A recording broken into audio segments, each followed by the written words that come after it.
listen, when I begin to compare what he did versus what I do, listen, when I begin to compare what he did versus what I did last night, when I begin to compare what he did versus what I do when I come in the sanctuary, I had to think about that thing and listen. I had to realize, listen, I ain't been doing enough. I ain't trying to beat you up. I'm just trying to help get you up. If you think that he's doing too much right now, can I touch you and let you know that you're not doing enough? He gave his entire life for you to sit there and look cool. He gave his entire life for you to sit there in your comfortable seat. Touch your neighbor and say, get out of your seat and begin to give God praise. You do know that the Lord didn't die for you to sit there and look good. He died for you to give him praise. Everything he does is for his glory and for your good. And because it's working out for your favor. Because all things work together for the good of those who love God. And you just stretch your hand to heaven and sit back down and say, Lord, I thank you. So somebody ain't got up here. Listen, do me a favor. Just sit up and just stand up and sit back down and just shout, Lord, I thank you. No. If y'all was at a basketball game and somebody did the wave, whether you act like that or not, you just gonna get up and do it. Can we act like the Lord gonna sweep through this place? Can we just praise God like He's sweeping through this building? You ought to just get up and give God a wave up like He's sweeping through this building.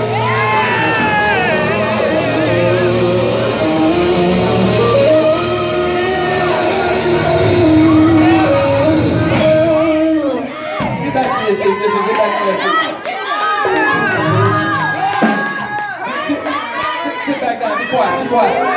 Sit back. I gotta put my glasses back on like I got the scripture in.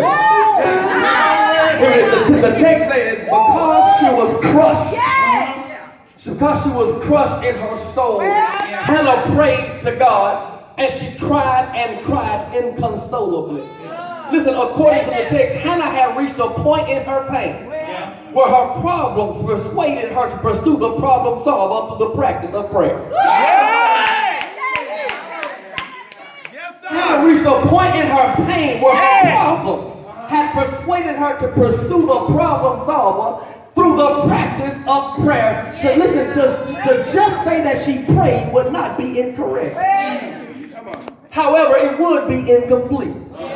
In this particular instance, the implication is that she didn't just pray.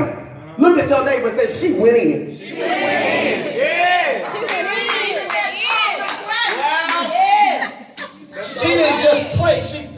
Have you ever prayed so earnestly that you literally went into a worship? Have you ever prayed so hard that it felt like heaven had come down? Every now and then you just got to go in. Life will throw you some curveballs. Life will throw some stuff in your way. Watch this, where a little bit of cute prayer just won't work. Life will make you deal with some stuff where a little cute praise just won't work. Life will put you in a rinse cycle. Well, listen, just that little funny stuff ain't gonna work. Every now and then, baby, you just gotta go in. Is there anybody in this church that knows just how good God has been, and that I didn't come to sit here and look you, I came to go in.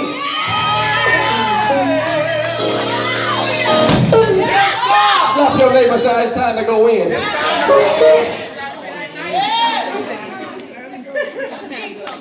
Come on. Thank you, Lord. In my sanctified imagination, I can imagine that Hannah went into the sanctuary. Right. Yeah. And when you go that far in, right, you're not concerned about who was watching you. Yeah. When you really get before the face of God, you're not concerned about what folks say about you. No. Alex, you're not worried about cool points. No. You're not worried about your outfit. When you really need something from the Lord. Right. Can I speak to a parent? Talk to me. Who had bills to pay, but you saw no way to do them. Only thing you knew was to go to God in prayer. Can I talk to a college student? When you felt felt the stress of finals on your back. Well, And you know you wasn't as prepared as you really wanted to be. right. You did too much partying, but you still need to pass that test. All you knew to do was, Lord, help me out in this situation. Can I speak to an alcoholic who knew, listen, because you got so tore up, you were laying before that porcelain God and said, Lord, if you get me out of this. Somebody act like they ain't never been in trouble before. Can I speak to somebody who's been locked up in 201? And said, Lord, I know I don't have money to post bail, but Lord, if you can get me out of this. Can I speak to somebody who had their backs up against the wall and your wit could not figure it out? Your money could not pay it out. Your friends can help bail you out. But all you needed, Lord, I need the Lord on my side. If there's anybody in this place who found yourself in a sticky situation, and said, listen, I don't know nothing else but to go in. Thank you, God. Yes. Thank you for coming to see about me. Come on. Hallelujah. Thank you, Lord. Thank you, Lord. Thank you for coming to see about me. Hannah prayed and she cried. Yeah. She cried and she prayed. Well, yes. I can't help but think about Jesus when he was in the Garden of Gethsemane. Yeah. Bible lets us know that he took all his boys to the garden. But he took his top boys into the garden. Said, man, I need y'all to sit up and pray with your boy. I'm about to go through a thing, and I love your support. Right. True to form, Jesus looked up and he was by himself. He looked over his partners who were supposed to be ride or die. Some of y'all got a couple of them. While he was praying and crying and praying, his boys were sleeping. While he was crying and praying and crying, his boys were sleeping. Jesus woke him up and said, listen, I just asked y'all to pray with me for a little while, just an hour. You can't do that.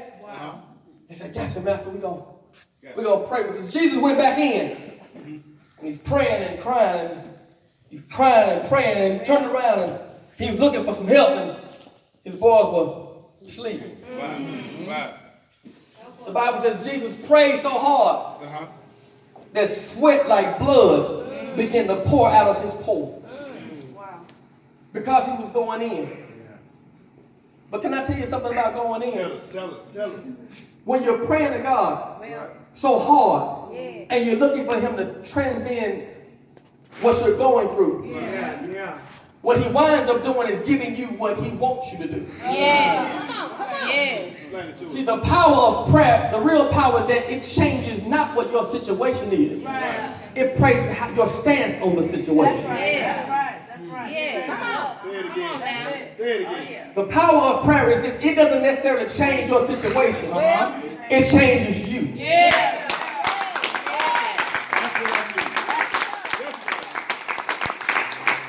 Come on. Look at it. His situation didn't change, Right. but he did. Yeah. That's He it. says, not my will, but thy will be done. Yes, God. Can I help somebody to understand this? Yeah. Jesus has a way, prayer has a way of changing your perspective. Yes. Prayer has a way of changing your perspective. Just when it looked like it was over, Right. because you prayed, Yes. you can see another way. Yeah. So Hannah thought, I probably will never have children. Right. I haven't had children thus far, and not to have a child at those times was a curse show. Yeah. For a woman of God to be barren, Right. that was the worst thing you could be. And so Hannah probably thought that it was over, but Hannah went and prayed, and when she prayed, watch this, she prayed so hard, she said, listen, Lord, I'm about to make a vow with you. If you would just grant your girl one child, watch this. If you give me just one baby, Yes. watch what she asked. She didn't ask to get a baby so she can keep him and raise him. She says, Lord, if you would just give me one baby, Yeah. I dedicate his whole life to you. Yes. Come on. If you would give me just one child, I'll give it all back to you. Let me help you out. If you give me just one promotion, Lord, I believe my tithe will get higher. If you just give me one breakthrough, I'll praise you in the midst of it. If you just work it out one time, I'll give you the rest of my life. Listen what I'm trying to tell you. Listen, Jesus tells us that we shouldn't make vows anymore. Look it up. Matthew 5 will tell you that. He says we shouldn't make vows. Let your yes be a yes and your no be a no. If you just say yes, make sure you back it up. If you say no, make sure you back it up. But what he did let us know is that we can be more committed. Touch your neighbor and say, it's time to be more committed. It's time to be more committed. Can I challenge you for the remainder of this month? Somebody here needs to make a commitment. Come on. Yes. Come on, Mom. Yes. Somebody here needs to make a deeper commitment. Yes, God. Come on, God. Some of us have just been coming to church out of routine. Giving the Lord our leftovers. Help us, God. Come when you need something. Come with your hands out. You show up when you want prayer. You show up when you want somebody to make a way for you. It's amazing how when folks going through there show up at church. But when everything is good, they take Sunday off. Right. Help us, Lord. Help. So I want a full commitment. Yes. Somebody here needs to make a full commitment to Christ today. Not just Sunday life. Listen, worship is a lifestyle. Yes. How you approach every day shouldn't just be, well, it's Sunday, so let me be holy today. Let me put on my Sunday's best. Let me go cut a step or two. Let me sing these worship songs, but I got some other stuff when I get in my car. Let me be right because I'm in the house. Yes. I said, no, I want all of you. Yes, God. Yes, God. Hannah made a vow. You ought to make a commitment. Yes. What are we committed to? Many of us are committed to our jobs. Right. We're committed to our relationships. We're committed to our money. Right. We're committed to all these other things. We're committed to being, to walking out the goals that we want to accomplish. We're committed to the stuff of the world, but how many of us are truly committed to Him? Wow.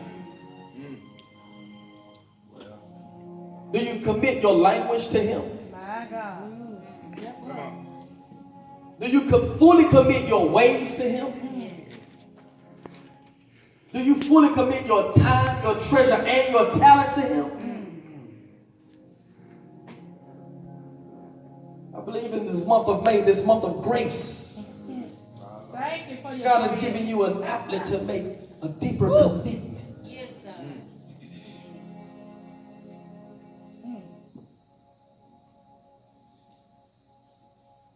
Thank you, Father. Black and white. So I need you to choose. I don't do that middle ground stuff. I don't do that straddling the fence stuff. Yeah. I don't do that gray area stuff. Okay. God says either you're for me or you're against me. You said it. You said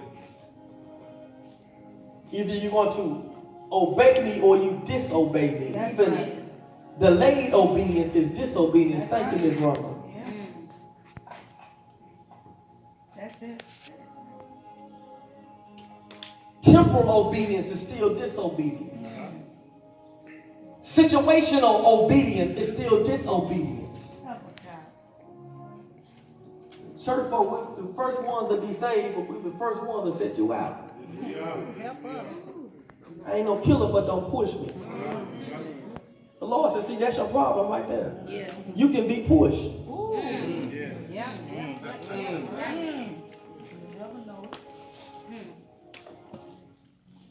I set you out, I get with you. That's your problem right there. Because what's in you will still come out. He says, I want all of that out of you. That's the purpose of your problems, because your problems have a way of exposing your problematic areas. And when it's exposed, God says, that's what I want to work on. It's your mouth, that's what I want to work on. Your secret self, that's what I want to work on. Your hidden agenda, that's what I want to work on. Your motives, oh, you do the right things, but why? Your motives, that's what I want to work on. Come on. Are you doing it just to be seen? Or you're doing it for his glory and because it edifies other people around you? It's the inner man, that's what he wants to clean up.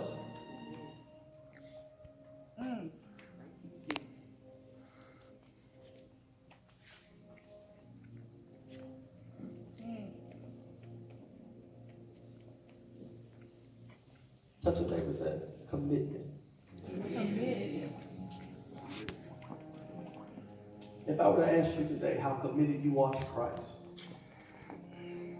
how committed you are to your local church, how committed you are to your leadership, how committed you are to your family, how committed you are to your calling. If I were to ask you that, and you were to answer honestly, what would your answer be?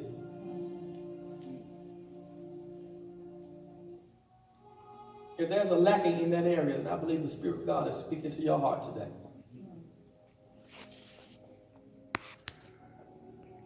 You do know that Jesus gave his entire life. Yes, he did. Yes, he did. That's commitment. He gave all or nothing. He didn't just die. He died horrifically. So that you could live tremendously. Because he's that committed to you. So one of my favorite biblical questions is, what is man that you're so mindful of us? God says, well, you're my creation, and because I created you, I'm committed to you. Yes. Thank you, Lord. Thank you. But I believe that relationships are reciprocal. Amen. Whatever he's willing to do for you, you ought to be willing to do for him. Come on. Are you fully committed? Spirit of God, sweep through this place. God, I'm not looking for a shout. I'm looking for a transformation. I'm not looking for a shout. Lord, I'm looking for a shift. Sweep through this place, oh God, and shift our thinking to not selfish thinking, but selfless thinking. God, I want to be more committed to you. You gave me 5 months in this year. You could have taken my life, but God, you allowed me the grace to see it thus far. You haven't dropped me, even though I've dropped you. But God, in this season, I want to fully commit myself to you. I want to give you every bit of me. All of my heart. All of my hands. Every bit. Lord, if you want my house to be a place of worship, I'll transform it now. In the name of Jesus. Sweep through this place, oh God. And begin to transform hearts. God, we're asking for heart surgery right now in the name of Jesus. God, only you know our hearts. So you know the perverse ones, the crooked ones, the deceitful ones. God, only you know. Begin to touch hearts right now in the name of Jesus. Call us and cause us to respond to your call. God, we desire to be more committed to you. We desire to give you all of our life, even the secret areas. In the name of Jesus. Come on, I want to invite you to give your life fully to Christ in this moment. There may be somebody here who does not know Jesus. This is the best opportunity.